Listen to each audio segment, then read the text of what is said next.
देश की 70% आबादी जो कि कृषि कार्यों में लगी हुई है, उसके साथ आज हमारा देश एक कृषि प्रधान देश है और यहीं पे 68 करोड़ 5 लाख और 50,000 आबादी के साथ सबसे बड़े राज्य का दर्जा रखता है राजस्थान, जहां की 70 से 75% आबादी भी कृषि कार्यों पर निर्भर है। तो ये राज्य भी एक कृषि प्रधान राज्य है। ऐसे में जरूरत है कृषि कार्यों पर बात करने की और कृषि पर विशेष ध्यान देने की। तो फर्स्ट इंडिया की विशेष प्रस्तुति आप सभी किसान भाइयों के लिए, और मैं पूजा स्वागत करती हूं आप सभी का आज की हमारी विशेष प्रस्तुति जय किसान में।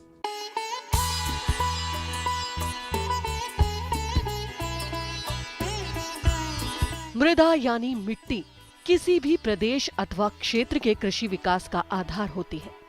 भारत के सबसे बड़े राज्य के रूप में मान्यता प्राप्त राजस्थान, जहां लगभग 20 लाख हेक्टेयर भूमि पर खेती की जाती है, जिसकी जीडीपी का 22.5% हिस्सा कृषि पर आधारित है और लगभग 75% आबादी कृषि कार्य में लगी हुई है। लेकिन अपनी कठिन भौगोलिक स्थिति के कारण राजस्थान की मिट्टी काफी अलग है, जिसको विशेष रखरखाव की जरूरत है। आमतौर पर लोगों का ये मानना है कि मृदा एक ऐसा संसाधन है जो कभी समाप्त नहीं होता और प्रकृति इसे संरक्षित करती रहती है। लेकिन सच्चाई की तस्वीर बिल्कुल अलग है। मृदा का लगातार विनाश होता जा रहा है।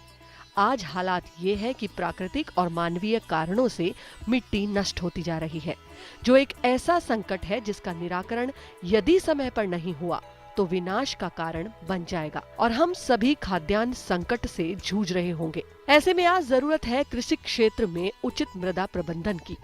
राजस्थान की भूमि का उपजाऊपन कम होना संपूर्ण राज्य की समस्या है। ऐसे में सरकार की एक महत्वाकांक्षी योजना है सॉइल हेल्थ कार्ड, जिसका लाभ उठाकर आज किसान उन्नत और खुशहाल हो सकता है।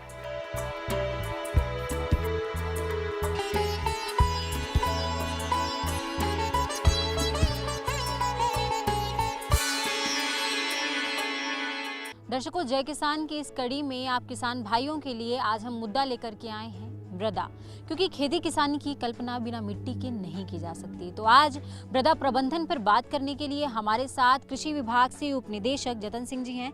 इनसे हम सबसे पहले जानेंगे। सर, मैं आपसे ये सबसे पहले जानना चाहूँगी कि राजस्थान, जब हम बात करते हैं राजस्थान की, तो राजस्थान देश का सबसे बड़ा राज्य है और देश का सबसे बड़ा राज्य होने के साथ साथ ये कृषि प्रधान भी है। मतलब यहाँ की 70% आबादी जो है वो कृषि पर निर्भर करती है। तो किस तरह से राजस्थान, सबसे पहले हमारे किसान भाई ये जानना चाहेंगे कि अन्य राज्यों से अलग है। देखिए मैडम, राजस्थान राज्य जैसा कि आपने बताया प्रदेश पूरे देश में सबसे ज़्यादा भौगोलिक क्षेत्र है हमारे पास करीब करीब 10% भूमि है जी। भूमि के हिसाब से देखें तो हम काफ़ी समृद्ध हैं, लेकिन जो एक महत्वपूर्ण दूसरी चीज़ है वो है पानी। हमारे पास पूरे देश का उपलब्ध जो पानी है उसमें से 1% पानी हमारे पास उपलब्ध है। हमारे पास जो उपलब्ध भूमि है उसमें भी कई समस्या हैं। हमारी जो राज्य की जो मृदाएं हैं ज़्यादातर वो लवणीय और क्षारीय हैं, यानी कि लवण प्रभावित मृदाएं हमारी। तो इसमें मृदा का जो प्रबंधन है वो उसका विशेष महत्व रखता है हमारे में खेती की दृष्टि से। आप देखें हमारे राज्य का एक हम पुनरावलोकन करें, जैसे आप देखें कि पश्चिमी जो क्षेत्र है वहाँ पर ज़्यादातर जगहों पर रेतीली मिट्टी है जी। आप देखें थोड़ा सा हम जैसे दक्षिण की तरफ और पूर्व की तरफ जाते हैं तो वहाँ हमारे पास थोड़ी मिट्टी अच्छी है और वहाँ पर पानी भी है। लेकिन ज़्यादातर जो क्षेत्र है हमारा मध्य राजस्थान का, आप पश्चिमी राजस्थान का, वो रेतीला भाग है।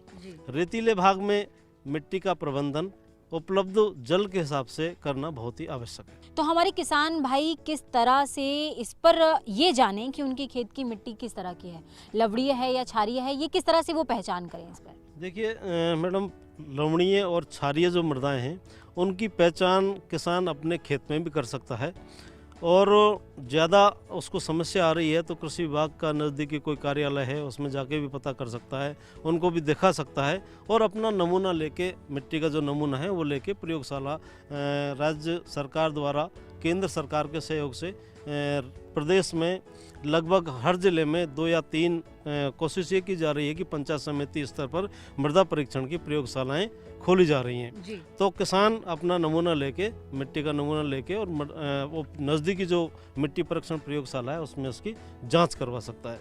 अब हम बात करें कि किसान अपने खेत पर किस प्रकार से अपनी मृदा का ये पता लगा सकता है कि ये लवणीय है या क्षारीय है। जी। लवणीय की बात हम जब करें तो किसान भाई जानते हैं कि जो लवणीय मृदा हैं उन मृदाओं पर जब वो किसान भाई खेती करते हैं उसमें पानी देते हैं तो ऊपरी जो सतह है उस पर सफ़ेद सफ़ेद लवण इकट्ठे हो जाते हैं। लवण इकट्ठे हो हाँ, जाते हैं, मतलब वो बिल्कुल, झाग सा हो बिल्कुल जाता है। झाग सा ऊपर जब देखेंगे तो मिट्टी की जो सतह है, ऊपरी सतह जी। है, उस पर सफ़ेद सफ़ेद लवण की परत दिखाई देगी। हम्म। तो वो आप अगर हाथ से छुएंगे उसको, उस मिट्टी को, उस पर चलेंगे तो एकदम गद्देदार सी वो नज़र आती है। और इस तरह की मिट्टी में एक जो शस्य क्रिया है, यानी कि जुताई करना है, निराई गुड़ाई करना है, इस तरह के कार्य भी आसान होते हैं क्योंकि ये मिट्टी थोड़ी नरम रहती है। दूसरी समस्या है क्षारीय मृदा की। जो क्षारीय मृदाएं हैं उनमें भी ऊपर एक लवण की परत होती है लेकिन वो भूरे रंग की होती है। भूरे रंग की होती है। उस पर भी जब हम चलेंगे तो थोड़ा सा हमें मुलायम स्पर्श नज़र आता है। लेकिन इस तरह की समस्याओं में जब हम सिंचाई करेंगे तो क्या होता है कि जो पानी है वो नीचे रिसता नहीं है और ऊपर भरा रहता है ऊपर है। और दोनों सूखने ही तरह पर की जी मिट्टियों में। नहीं, क्षारीय मृदा क्षारीय मृदा में पानी ऊपर भरा रहता है और किसान को शस्य क्रियाएं यानी कि जुताई करने में, निराई गुड़ाई करने में बहुत परेशानी होती है। जो क्षारीय मृदा है वो सूखने पर एकदम कठोर हो जाती है। तो ये कुछ समस्या है मृदाओं की, तो इनका प्रबंधन सर, आवश्यक है। क्षारीय मृदा में ज्यादा पानी की और इन सारी चीजों की देखिए, जरूरत है। क्षारीय मृदा की जहाँ तक प्रबंधन की बात है तो किसान भाइयों, आप अपनी मिट्टी जो आप खेत है आपका, उससे मिट्टी का नमूना प्रयोगशाला में पहुँचाएं और प्रयोगशाला में उसकी जांच के आधार पर हम वैज्ञानिक पता लगाते हैं कि इसमें क्षारीयता का स्तर कितना है और उस क्षारीयता के निवारण के लिए उसमें कुछ अमेंडमेंट्स हैं, कुछ भूमि सुधारक हैं, वो प्रयोगशाला द्वारा सुझाए जाते हैं, उनकी मात्रा सुझाई जाती है और उनके उपयोग का जो तरीका है वो आपको बताया जाता है। उनको उपयोग करने के पश्चात आपकी जो मृदा है वो काफ़ी हद तक सुधर जाती है और आप उसमें खेती का कार्य आसानी से कर सकते हैं। जी। तो सर, आपने बताया कि किसान जो है अगर उसकी मिट्टी में, खेत की मिट्टी में कोई इस तरह की समस्या है तो अपनी मिट्टी प्रयोगशाला में ला करके उसका टेस्ट कराया और सारी चीज़ें। और आपने ये भी साथ में बताया कि सरकार ज़्यादातर ये प्रयास कर रही है कि ज़्यादातर 2 से 3 प्रयोगशालाएं एक क्षेत्र में बनी हों ताकि किसान भाइयों की सहायता हो सके। सर, सरकार क्या इस दिशा में और भी कदम उठा रही है देखिए किसान भाइयों के मैडम, लिए? सरकार ने मिट्टी की दशा सुधारने के लिए एक बहुत ही अच्छी योजना पिछले 2-3 साल से चला रखी है। उसको हम मृदा स्वास्थ्य कार्ड योजना के नाम से जानते हैं, सॉइल हेल्थ कार्ड स्कीम के नाम से। पूरे देश में, भारतवर्ष में वो लागू है और इस योजना के तहत हर जोत की भूमि, यानी कि जो भी लैंड होल्डिंग है किसान की, उस जोत की भूमि का प्रत्येक 2 साल में जांच की जावे और उस जांच के परिणाम से किसान को अवगत कराया जाए।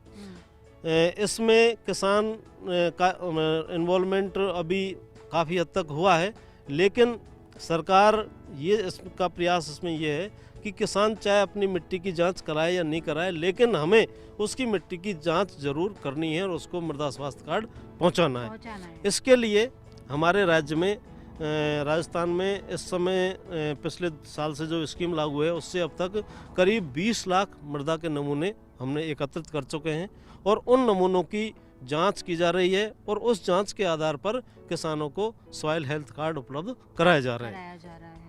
योजना के तहत जो हमारा कृषि पर्यवेक्षक गांव में पदस्थापित है, एक हमारा कृषि विभाग का जो कृषि पर्यवेक्षक है वो 2 ग्राम पंचायत क्षेत्र के ऊपर एक कृषि पर्यवेक्षक होता है और वो कृषि पर्यवेक्षक वहाँ से मिट्टी के नमूने ला रहे हैं और मिट्टी की जांच के उपरांत जो सॉइल हेल्थ कार्ड है वो हम कृषि पर्यवेक्षक के माध्यम से ही वापस किसानों के यहाँ पहुँचा रहे हैं। मतलब एक तरह से जो पर्यवेक्षक है वो एक सेतु का काम करता है। बिल्कुल। वो मृदा का जो है, कृषि पर्यवेक्षक एक ऐसी कड़ी है किसानों के लिए जो जिससे जुड़कर किसान अपनी खेती की जितनी को किसी भी प्रकार की कोई समस्या है उसका निवारण कर सकते हैं। जी।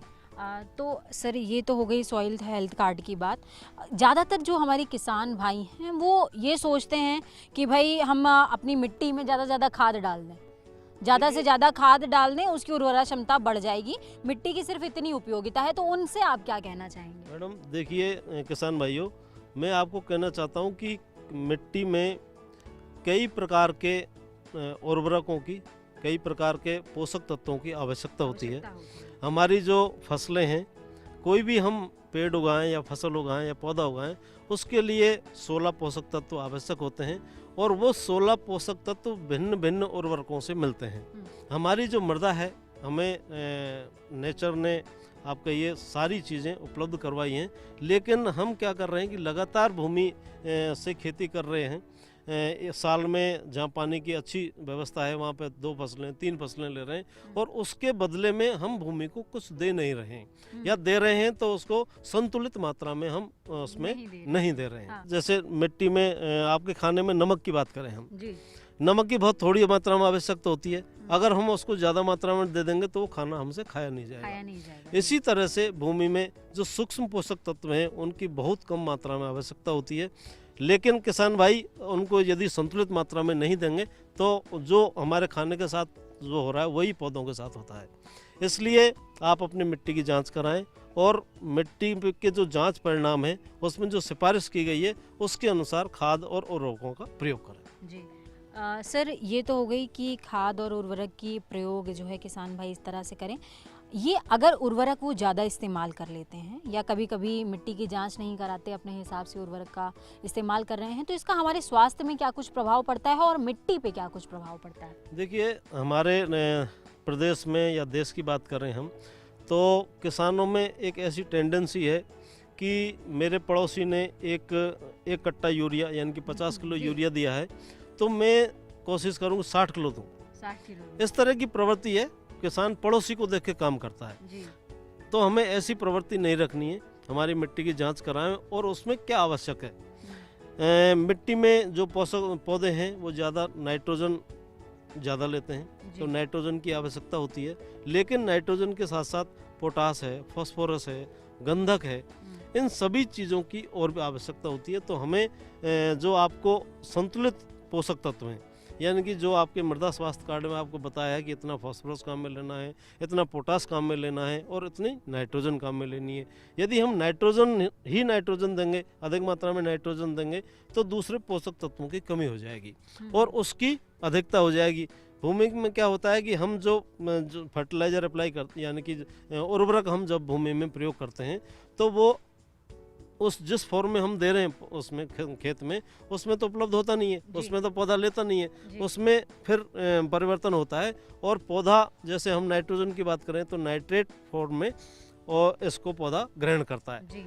हम ज़्यादातर किसान भाई यूरिया खेतों में छिड़कते हैं और यूरिया में जो नाइट्रोजन वो अमाइड फॉर्म में होता है और अमाइड फॉर्म से फिर जब हम किसान भाई उसको खेत में छिड़केंगे वहाँ पर कुछ ऐसे छोटे छोटे जीव होते हैं, वो उसको उपलब्ध फॉर्म यानी कि नाइट्रेट फॉर्म में उसको बदलते हैं, तब पौधा काम में लेता है उसको पौधों को। तो हमारी किसान भाइयों को यही सलाह है कि आप मिट्टी की जाँच करावें और जाँच के आधार पर उर्वरकों का प्रयोग करें।